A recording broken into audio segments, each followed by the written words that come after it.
Hi there, I'm Andrew, co-founder of Razia World. So in this video, we'll go through the two best different ways of filling our famous oversized velvet Moroccan poufs. Keep on watching. When you remove the content of a protective outer sleeve that you'll receive at shipping, you'll find three different elements. First comes the pouf topper pillow. We'll set this one aside for now and we'll get back to it later.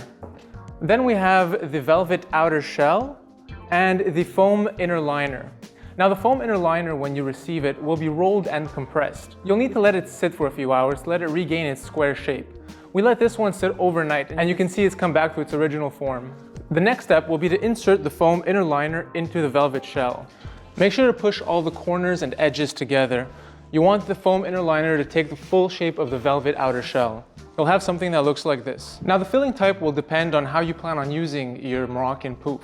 If you'll be using it as a decorative accent piece or a footrest, then the simplest way of filling it will be with something like pillows and pillow inserts. But if you're going to use it as extra seating around the house, then you want something firmer and denser inside that won't give when you sit on it. So let's start with the soft filling. Take those pillows around the house you've been wanting to replace and give them a second life by placing them in the main area of your pouf. You can also find cheap pillow inserts at your local home decor store if you need more to fill the area. Now you want the sides and edges to be well stuffed too. So grab any unused textiles around the house like blankets, curtains, or extra clothing and pack them along the sides. Make sure to push them all the way down into the edges and the corners. This step is crucial in giving your Moroccan pouf the right shape.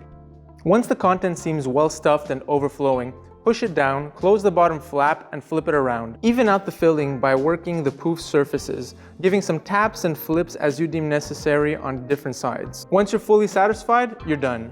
Now for this pouf, we want the firmer, more rigid feel. We want something that we'll be able to sit on, that will be able to support our weight, and that we'll be able to use on a daily basis. If you're not sure how you're going to use your pouf, I strongly suggest going with this method. It's the easiest way of filling your pouf, and it's what will give you the best result. Start by lining the bottom and sides of the pouf with any fabric you may find around the house. I'm going to use this blanket for the bottom. Make sure to cover the whole surface, and I'll use these extra couch covers for the sides. Make sure you're pushing them around into the edges. And there we have it. We're left with this remaining inner cavity. The best filling for this cavity are old newspapers or flyers that you can find at your local grocery store. They always end up printing too many of these and throw them in the trash. So put them to good use in your Moroccan pouf.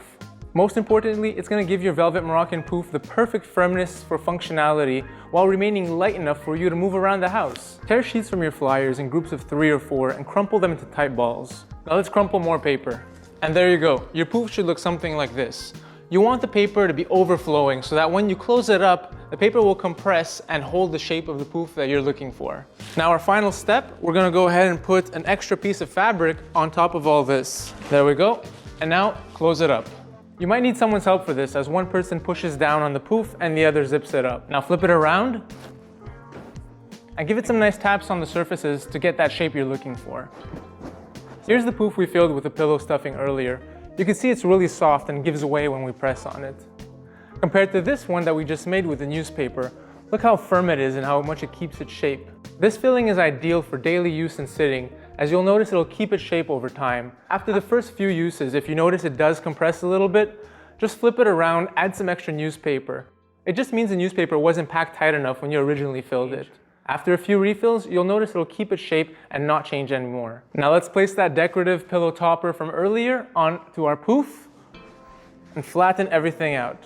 And there you have it, your perfect oversized velvet Moroccan pouf. We'd love to see how your pouf looks, so send us some pictures. For any more information, visit our website at razia.com.